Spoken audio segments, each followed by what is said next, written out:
Ladies and gentlemen, it's Adrian Zdunchuk, CMT Charter Market Ignition, CryptoBirb. Welcome to yet another session, a special bonus episode of our entire series throughout the Trading Congress 2024. And I'm here joined by my good friend Simon Bogdanovich, who's of Catalyst Global right there, of an incredible background himself, my true dear friend, an OG in the space, someone who's got really skin in the game, someone who's exceptionally good and strong, pulling a lot of strings, basically seeing a lot of changes that were happening over the last years, in crypto scene from the US perspective and also from the beyond, right? Because um, Simon's kind of like being the like I said, puppet master of many different projects, the man of success for many different ventures. He's been through a lot, he's seen it all, and basically he's all joining us today to break it all down in pieces digestible for everybody to understand. So how's everything? How are you feeling, Simon? Good, doing great. Thank you for having me. Really excited, and obviously, a lot of people that we've both known for a long time, part of your free trading congress, and so I missed your previous ones, for other circumstances. So I'm, just happy to be here. Thank you. That's all right, man. I mean, for everybody who's just getting, their basically toes dipped in the water. What I'm trying to figure out is, where are we in terms of your story on the timeline? It's literally Mhm. today. It's the 2nd of December, right? We're just narrowing, inevitably the end of the 2024, which has been a very spectacular year. So, what's your journey? How's it all paved, to be where you are literally right now? Absolutely. Well, I think we are a present day representation of our past, right? Experiences, past traumas, and everything else in between. So, let me give you a quick background on myself for the audience, obviously that you know. So, I started off after undergraduate business school. I would start off in on Wall Street working in merger and acquisitions at the Royal Bank of Canada. Really cut my teeth, there because work in M&A at a global bank like RBC. You are able actually to, start traveling with your managing directors and others at a pretty young age, working on multi-billion dollar deals. So I worked across various sectors, was, pretty industry agnostic, but it allowed me to really see the inside of corporate America and international corporations at a much deeper level and what they're looking for across the board forayed that into working in true technology. So after the 2009 subprime mortgage crisis and expansive global crisis, moved full on in the tech, and worked in the more so in the kind of the fintech sector side of things, but in the SaaS space in sales and partnerships with the Fortune 500 with Thomson Reuters and other outfits. I knew about Bitcoin, for quite a long time, almost pretty much since the birth.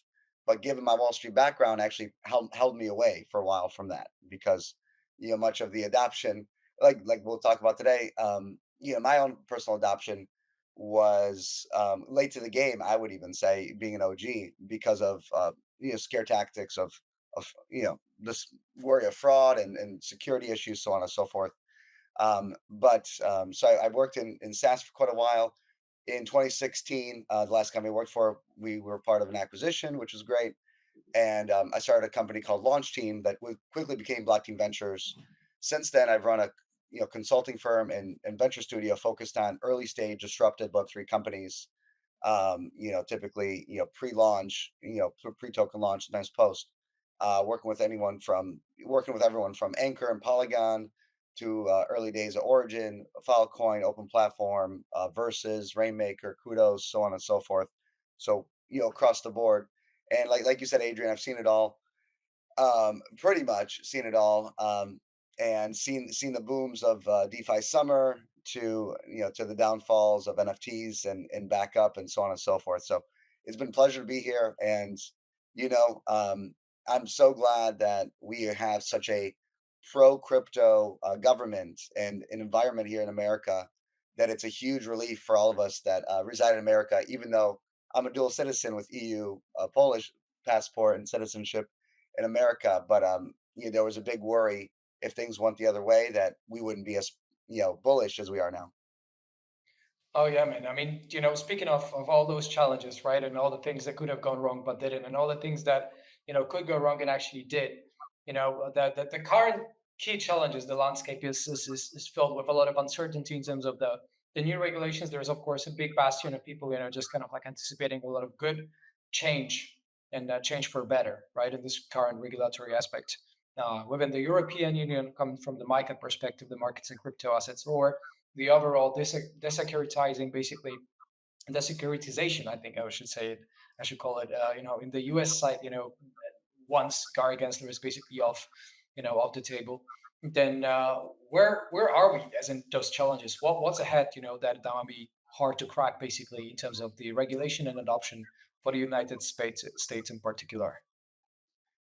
Yeah, well, that this is a topic of many opinions, right, for many people, but I think it's all kind of correlating around the same nucleus, which is, in our lifetime, right, Donald Trump is the most pro crypto president in the U.S. has ever seen, coming into the most pro crypto Congress, the most, yeah, pro crypto Congress we've ever seen as well, with well over 200 members supporting crypto in one way, shape, or form.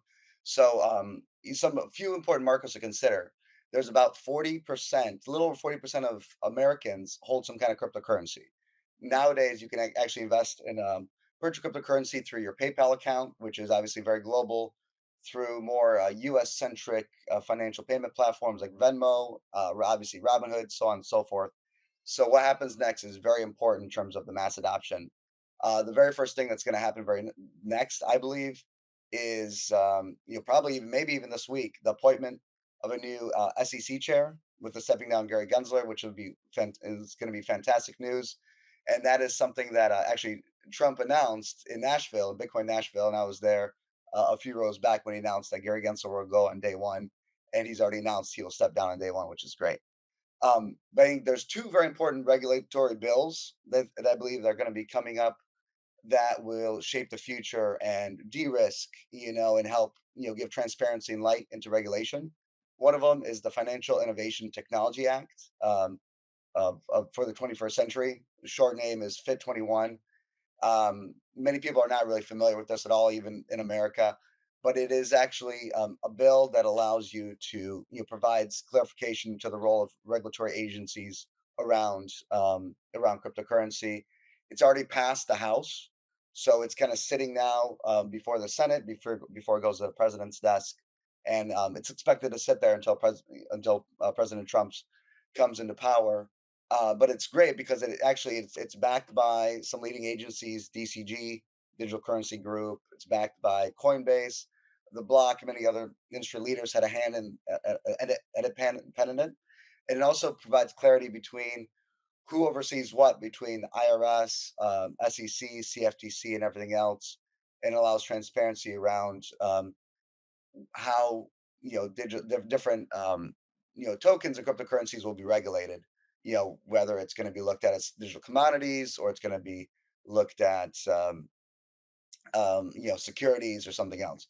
And there's another bill that hasn't passed through the House, but just getting started around. I believe it's around clarification in stable coins and how regulate stable coins in the United States and have clarity and transparency on that, how you tax it, it'll provide just, a broader base for companies to come in.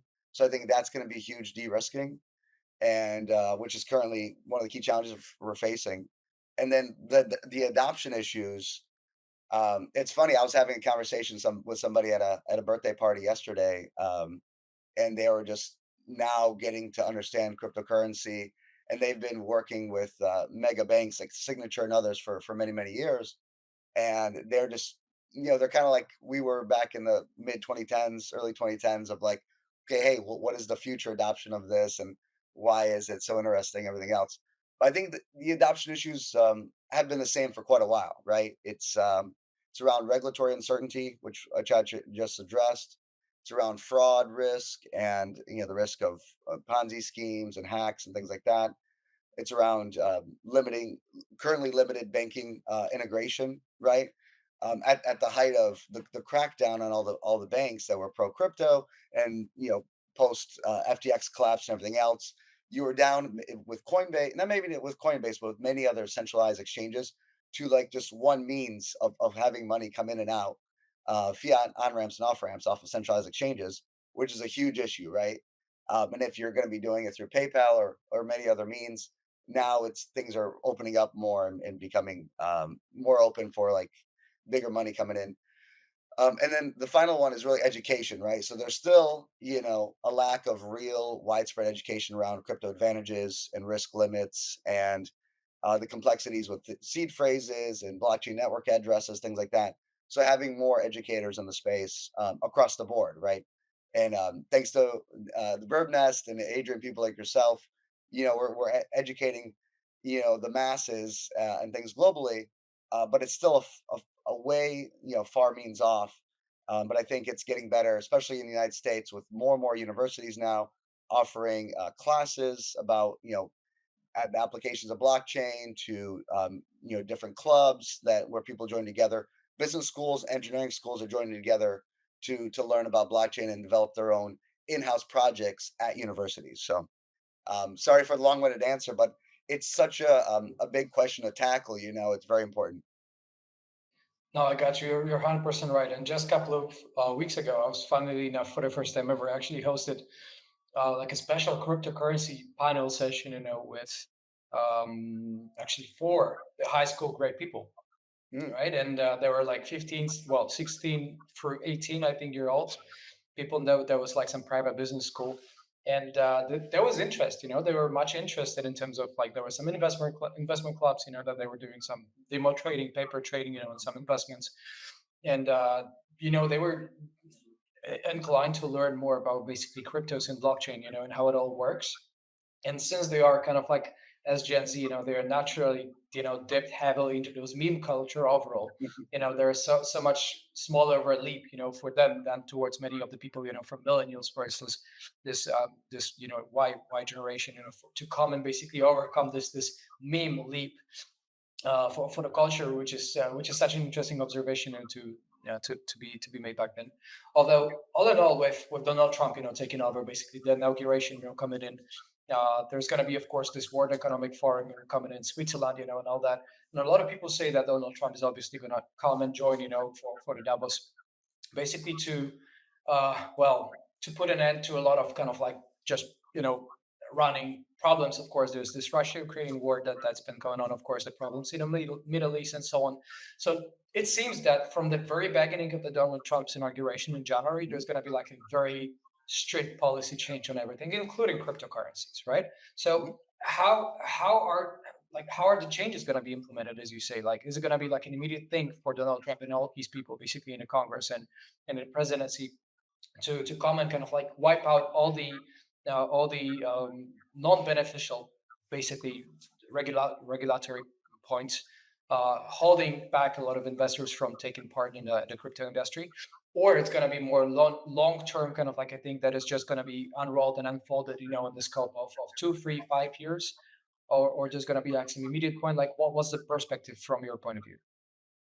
Absolutely. Well, I love that you brought up Davos, by the way, because I've been in Davos 2 of the last 3 years, and very interesting place because there's the Davos and there's the Undavos, and the Undavos really focuses on just bringing together leaders in blockchain and alternative medicine and everything else that we're fighting against the man, which is primary WEF in Davos. But this year, this coming or next month, right in January, I received insight that Davos is actually kind of banning the Undavos crowd for coming into Davos, which I think is very significant. So now everything is going to be in the secured zone where Davos is, and world leaders, you need like verified, background proof credentials to come in, which is actually stagnating a lot of people, I believe, from coming into Davos to talk about, kind of the future of crypto and this and that off of the left path, if you say.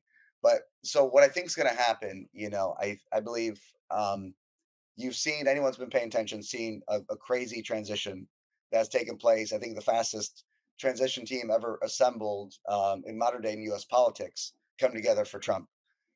And part of that is a blockchain advisory board, which actually I know of, and too, if you know it or not.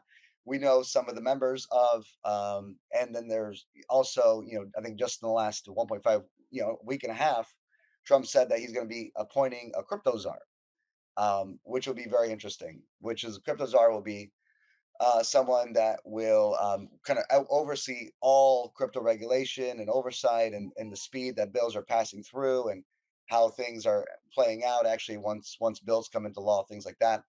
It's pretty heavily speculated that former CFTC chair, I believe his name's Chris Giancarlo, is going to be coming into that position.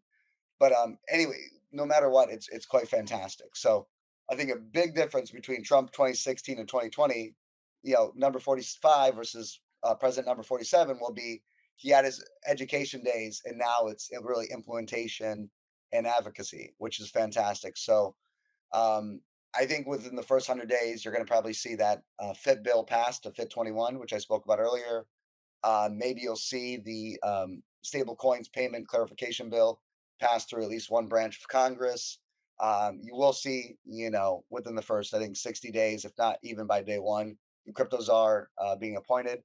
And now, really, with the boom of ETFs coming into the space, with BlackRock to Vanguard to others, I think you're going to see more and more of that on the backing of XRP and others of ETFs coming to market, which is crazy. And I think a lot of people don't know this, but the ETF IBIT, I believe, is the BlackRock ETF, broke history or made history as the most popular class of ETFs in the world. So it reached the fastest ETF to reach $10 billion and $20 billion under management in U.S. history, which just shows you how much pent up demand that there is in the institutional side of things, right? And it's very obvious, and it's been very obvious for quite a long time. But still, because there's so much volatility in the markets, things like that, I think a lot of people still have reservations. Like, hey, let me buy Bitcoin at 100,000 versus 10,000. It's a lot more sexier because there's more for everyone to lose at 100,000, right? So I think it's been a bit of that, even for some of the best traders.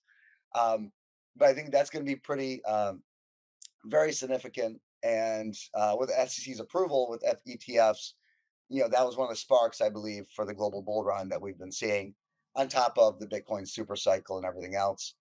And now, just a few days ago, I don't know if you heard this, Adrian, but Trump announced that, hey, anyone that doesn't see the US dollar as the fiat reserve currency, we may subject you to a 100% tariff, which is crazy. I believe it's, playing, carrot stick a bit, and it's a threat, but, it's something that everyone needs to take, pretty seriously.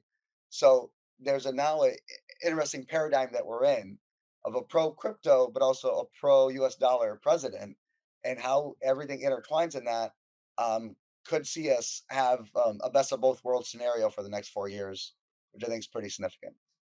Yeah, yeah. I mean, there is no debate. In the and Donald Trump, I think, um, his points, and kind of like plans about it, right? Because this entire campaign and addressing the crypto people basically was to make America great again in terms of bringing crypto folks back in the U.S., right? Because otherwise, well, just without the proper regulatory policy and the actual incentivization, to all those crypto founders, it was fairly impossible to just get adopted properly, right? As is on the institutional grade and level, similar to what it actually has been, for quite a while within the European and jurisdiction, right? The EU jurisdiction, which is where a lot of people, hopefully, right now, and a lot of founders with MiCA papers, that are coming literally just on the matter of weeks. Hopefully, is going to bring an actual precedence for a lot of other countries to mimic and just superpower this industry, because at this point it's very difficult to ignore. It's the seventh. It's well, I think last time I checked, it was the seventh largest market basically in the world, right? From the digital assets perspective as well. And all in all, like, brings me to the question, right, regarding the American Center, blockchain hub. Is it happening? Is it possible? There's no way that's happening. In terms of seeing America as a blockchain hub for the Correct. public, I mean, I mean, absolutely. I think over the next 4 years, I mean, the good, bad, the good and bad thing about having a 4 year cycle on president, and this having to be the final term of Trump, because he cannot run again, right? You can only run for president twice in America. Is that we have 4 years to do the best we can with what we have and who we have. But in terms of presidency, but in terms of Congress, we only have 2 years, right? So I think 2025, 2026 is mega important to really, make make pro innovation choices that are also within the confines of new regulatory means for the U.S. to become a global hub.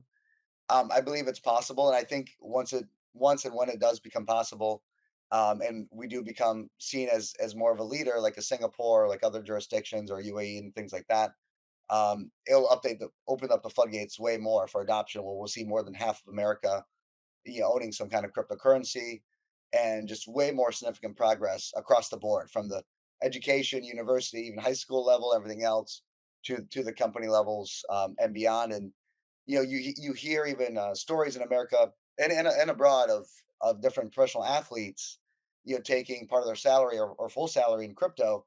That's going to become a bigger thing, I believe, as well. So it's pretty cool. So I think in terms of the most significant like opportunities in the crypto industry for as America repositions itself is one is around really regulatory relief and industry growth in itself, and it'll be around doubling down advancements of different crypto projects and companies. I believe SUI is based, or Google Ventures back. They're based in the United States. You'll see XRP, Litecoin, have big movements. That'd be Uniswap as well. We'll have a big shift and move up in terms of how they see their company growing and prospering. Many U.S. citizens are still banned, right, from whether it's through IP address or through self-identification of taking part in decentralized finance and the DeFi products of staking and so on and so forth, lending and borrowing. And then with the fall of Celsius and Voyager and others, that just made people more cautious and turn away from the market. So I think people always turn back. What do they say? Like humans have an attention span of about 7 seconds, maybe 6 seconds now, right? It's the same thing in terms of short-term memory, right? How many of us block out, the past of the COVID lockdowns and everything else, knowing we never want that to come back, but at the same time, trying to forget, our lost year or 2 years in that time frame. So I think that the same happens, right? Where humans and we're resilient, and our industry in crypto is resilient, and so I think we'll see a lot of prosperity in that. But like again, we have like two massive bullish years for that. I know it might not line up perfectly with the typical trends in terms of the bull market and bear markets with Bitcoin and the rest of crypto, but we have two bullish years from a regulatory innovation means in the U.S. At a minimum, potentially four if the pro crypto Congress can maintain its shape. And then in some of the risks in that is there's always market instability. Um, there was a big crackdown in the last 4 to 6 weeks now, and market makers are based in the U.S. They were practicing kind of very a bit of fraudulent practices, and it's kind of skirting the means of current regulations, things like that. So those I think continue to be some crackdowns, but but we'll see what happens. And then in terms of there's always those consumer protection concerns as well, and how you with the heightened risk of fraud and financial losses for any investor, especially retail investors. How do we protect that? Um, if you have money in the bank here in the U.S., I believe you're protected up to with the FDIC $250,000 of losses backed by the government.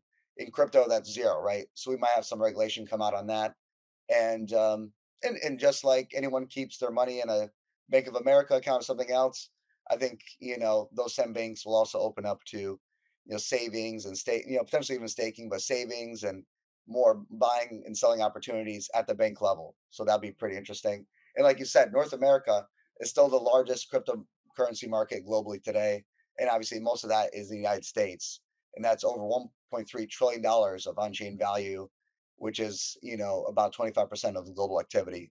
So it's already massive, and it's like it's an awakening of the masses in America to what's already been happening with more of the minority in America, but at a major, more of a growing into a majority at the institutional level, um, but which has been very private, right? So Jamie Dimon and others have already been investing, working on things, but hasn't been in the public spotlight as much as it has been in the last a few years.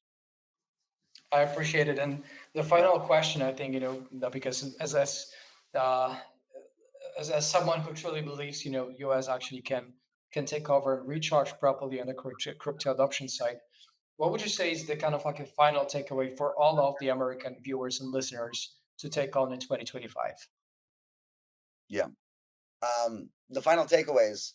I mean, I know one thing we didn't really have time for, but I think, but one of the final takeaways is like you see, and we touched on it, but you see different nation states like Singapore, Switzerland, UAE, even Hong Kong now more and more so, how they developed a little bit of a moat and a beacon for crypto regulation, tax incentives, even, and so on and so forth.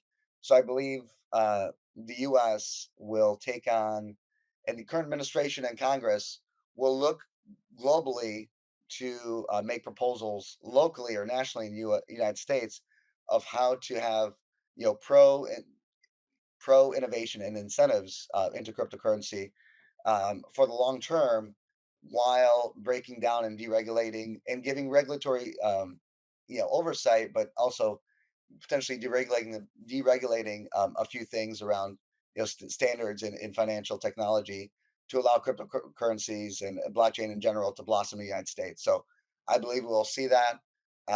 This bull run, I think, is a long way from over, and by long I mean I believe it's going to be at least another 6 months. In blockchain, 6 months is like 3 years in most traditional industries. Outside of AI now, which maybe has overtaken our cycle in terms of innovation a bit in crypto, but I believe we will see a massive convergence with AI, IoT. Internet of Things, cryptocurrency, and this technology convergence really built on rails of transparency through financial regulation and means in the United States we've never seen before, and it will open the doors for a lot of money to come in, not only into current markets but also into grant funding. I think at the national government level, as well as cooperation between the United States and these other global beacons for crypto, as we work together to really basically maybe create our own bricks, and we'll call it cricks or something like that. Crypto responsible, innovative countries. Let's call it that. Crypto I just bricks. made that up. So we will. So we're going to see that, and I believe that it's we have to maintain this grassroots movement in America, which I believe helped win the presidency.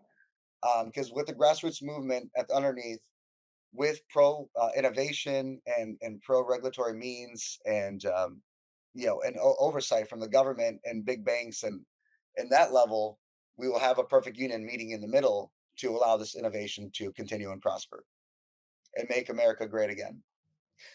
Make America great again through crypto bricks or Yeah, otherwise or cricks. I like that. make America great for the first time in I crypto. like that. I like that so much. Ladies and gentlemen, what an incredible session full of hope. There is a light at the end of a tunnel, brought to you today by Simon Bogdanovich at Catalyst Global and me, who's been your host. It is the CMT Charter Market Ignition, and that's a wrap of today's session. Thank you so much, Simon, for your time, and see you on the next show. Thank you guys.